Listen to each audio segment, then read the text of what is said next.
So our next speaker is somebody that I met a couple years ago at one of the events that I did. It was the first time I'd met her, and I knew, when you meet somebody and you know they're going to make a difference, and you know they're going to be somebody you want to know. So I followed her, became friends with her on Facebook, and watch what she posts and the stuff she does with the Young Republican Turning Point, with the Second Amendments. It just is mind-blowing.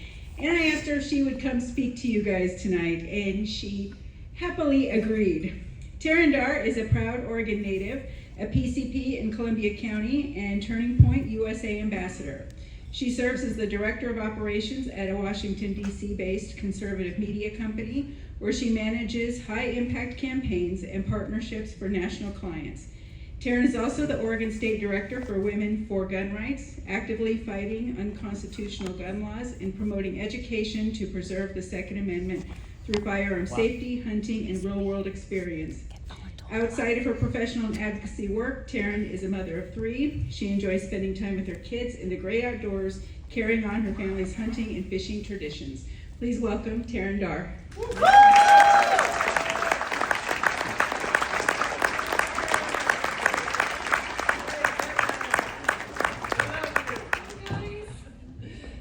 Good evening, everyone. Tracy, thank you so much for inviting me to speak tonight. I've learned to just kind of say yes to things. I never know what door is going to open next, but she approached me the other day at our event, and I'm like, before I could even think about it, I just said yes. And then I'm like, oh my gosh, I need a speech. Anyways, it's really an honor to be here tonight to speak with so many people that care so deeply about our state and the direction that it's going, and our country. To be honest, these last few weeks have been really heavy for myself, and I know many of you. We've all been grieving the loss of a giant in our movement, Charlie Kirk. His assassination was a tragedy, but I think it was also a wake-up call for a lot of us. Charlie's life and his legacy were built on one thing, and that was the truth, every single day. He understood that in a world filled with lies and deception, truth has the power to transform lives, ignite generations, and bring light into the darkest places. And that is the thread that will run through my entire speech this evening. I first got involved in Turning Point USA back in 2020 when I was invited to be a social media ambassador for Turning Point. I didn't even know what that was at the time. They just reached out over Instagram because I had a kind of growing Instagram account all about hunting and the outdoors and raising kids outside. And the very first event that I went to, it was a private ambassador dinner, and there was maybe 200 of us in that room, all social media type ambassadors. And Charlie came out and gave a speech to us and said, I'll never forget what he said. He looked at us and he said, you in this room are the new media. And he explained to us that collectively, between the couple hundred of us in that room, that we had almost like 100 million, our reach was almost 100 million people between everybody in that room across everybody's social media platforms. And it was just mind-blowing to me. And he taught us a couple lessons that night that he really stressed these 2 things. He said, it is so important that you don't fight amongst yourselves. He said, when you tear each other down, seems like that one's hitting home tonight, isn't it? He said, attacking our own side only hurts our cause. We've seen this play out time and time again, and I don't need to expand on that to anybody in this room. But what happens when we do that, it just gives the left fuel to attack us and to tear apart our party. It's extremely damaging for our movement, and it's a distraction from the real fight. And the second thing he told us that night, he said, put your ego aside and keep your eye on the mission. Exposing darkness and standing firmly in the truth.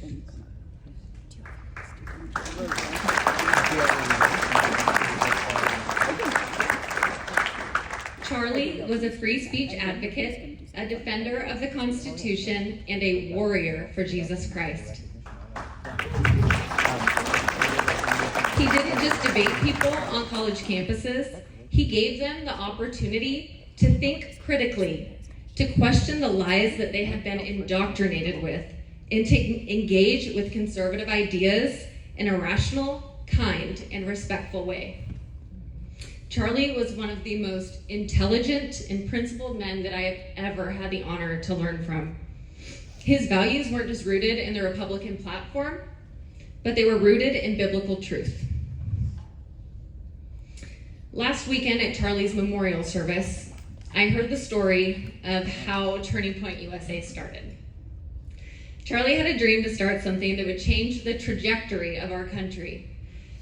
But like most dreams, he needed resources to make that happen.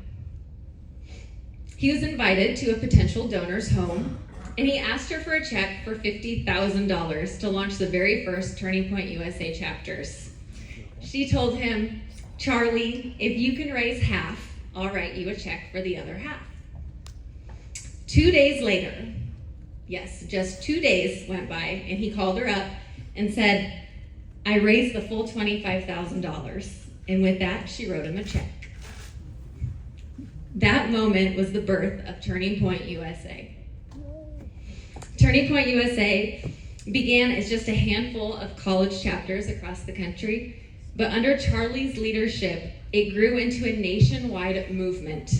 What started on college campuses expanded to high school chapters, Turning Point Faith, Turning Point Education, Blexit, and of course, Turning Point Action.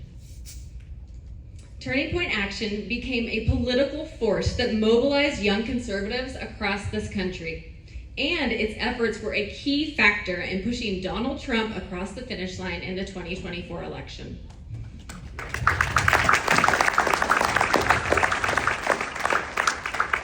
Charlie proved that young people will rise up when they are given truth and the tools to fight for it. He understood that we are in a culture war right now, and he knew exactly how to reach the next generation, like many of you in this room. He used social media, influencers, and he organized these incredible events and conferences that just energized and equipped young people to lead. As an Oregonian, coming from a very blue state where we often feel isolated, I can tell you firsthand, I go to these conferences in Phoenix, in Arizona, in Dallas, and I get surrounded by other conservatives, and it just it fills you up so much, and you feel so mobilized to go back into your communities and just take over. You don't feel alone anymore, and those events are so important. But while Charlie was fighting to spread truth in our country, lies and chaos have been spreading through our country, especially right here in Oregon. As a mother of 3, this is a deeply personal issue for me. Almost every week, I either hear someone say or write something online about, I don't even know if I want to bring kids into today's world. I don't know if I want to have kids in this country. And that breaks my heart, because being a mother is the best job in the world. If people are too afraid to bring children into this world, what does that say about the status of our country right now? Families are overwhelmed and they're losing hope. Parents are terrified about what their kids are learning in schools. Parents are afraid to send their kids to schools. There's a generation being lied to about their identity and who God made them to be. Crime and addiction are destroying our cities and neighborhoods while our leaders are looking the other way. And instead of fixing any of these problems, we have a governor, Tina Kotek, that keeps raising our taxes. Oh my gosh, squeezing families dry while mismanaging budgets and wasting our money. We are paying more, and we are getting less safety, less accountability, and less freedom. I refuse to accept that that is the future for my children. Good job.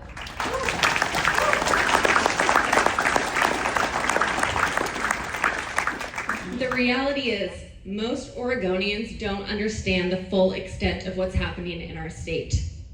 And why is that? Well, maybe it's because we're not reaching them effectively.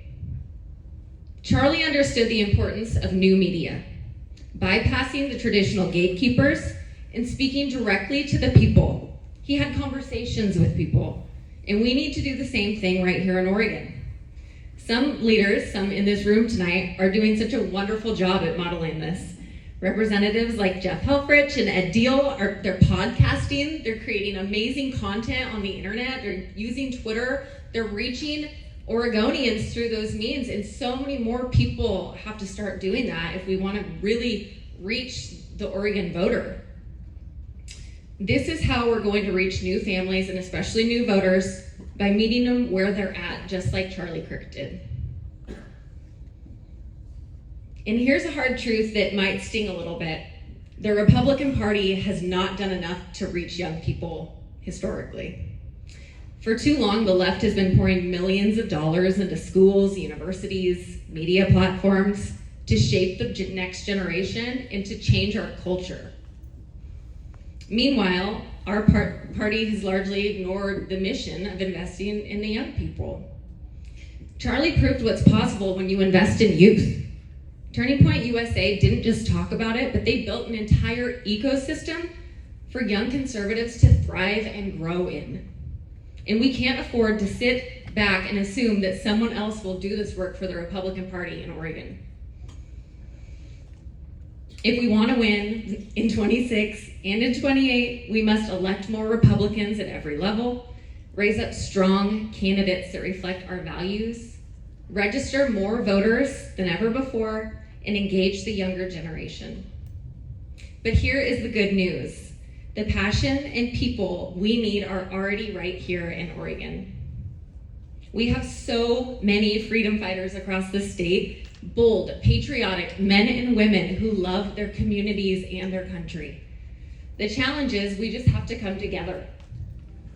We need to collaborate instead of working in separate silos. We need to put on events in Oregon that are fun and engaging, that people want to go to. Tacos and tequilas, right? And we just need to think creatively about how we inspire more people to get involved in our states and our counties. We have to make civic engagement something that people want to be a part of again. Something exciting and meaningful where everyone knows that they're part of a mission bigger than themselves. And that mission starts locally. Grassroots activism is the backbone of our movement. Winning local races like school boards, county commissioners, and city councils, that matters just as much as the big races.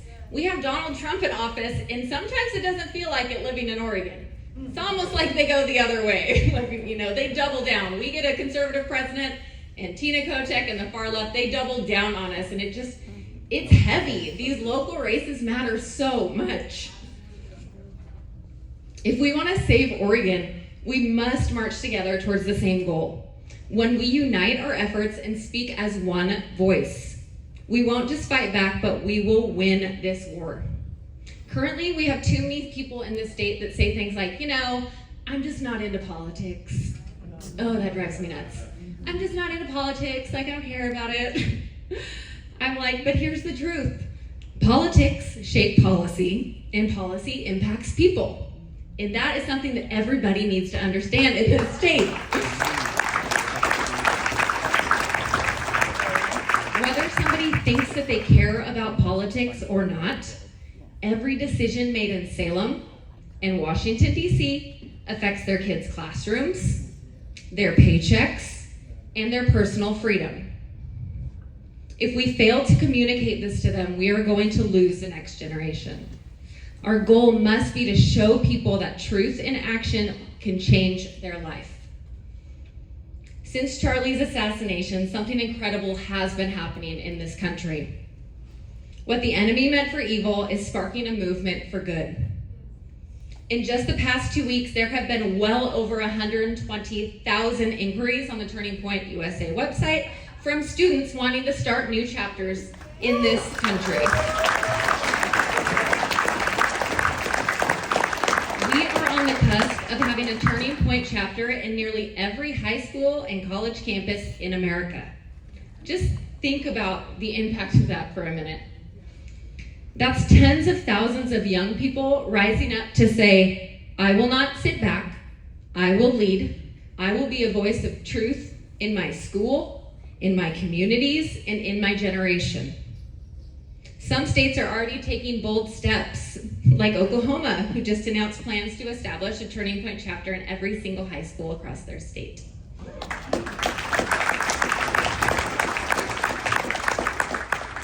You know, the enemy wanted to silence Charlie, but instead, his voice has grown louder than ever.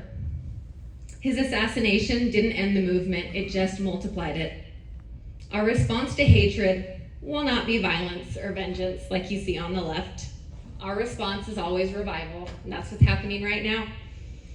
The way we honor Charlie is by spreading truth further, faster, and louder than ever before, until every young person in America has access to the truth that Charlie Kirk fought so hard for.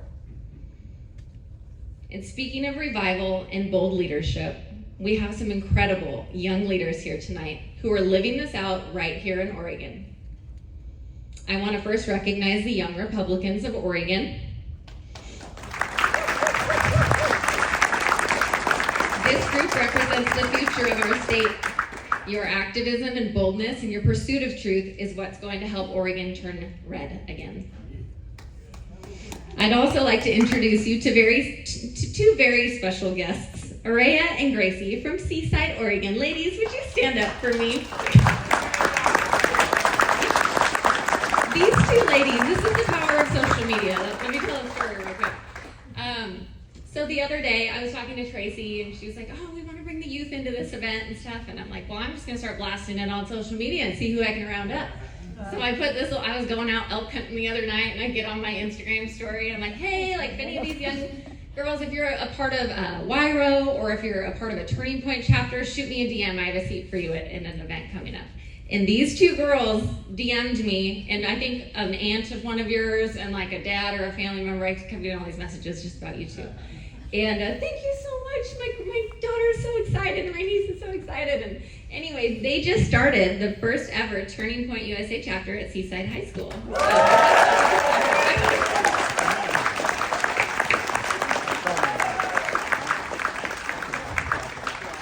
I'm just super grateful for them. And again, what a beautiful example of the power of social media. So good job, girls. I'm proud of you. So in closing, Charlie understood that truth is sacred. It demands reverence and it requires courage. He was murdered because he was effective, and he spoke the truth with boldness and refused to back down. If we want to honor Charlie's legacy, we must be a generation that loves the truth, speaks it boldly, no matter the cost. One of Charlie's favorite verses was Isaiah 6:8. Then I heard the voice of the Lord saying, whom shall I send, and who will go for us? And I said, here I am, Lord, send me. Tonight, let's move forward with that same spirit, ready to say, here we are, Lord, send us. Let's raise up bold voices, work together as one, and shine a light so bright that no lie can stand against it. Charlie Kirk's life was a spark. His death has become a wildfire. And together we will ensure that his flame never goes out.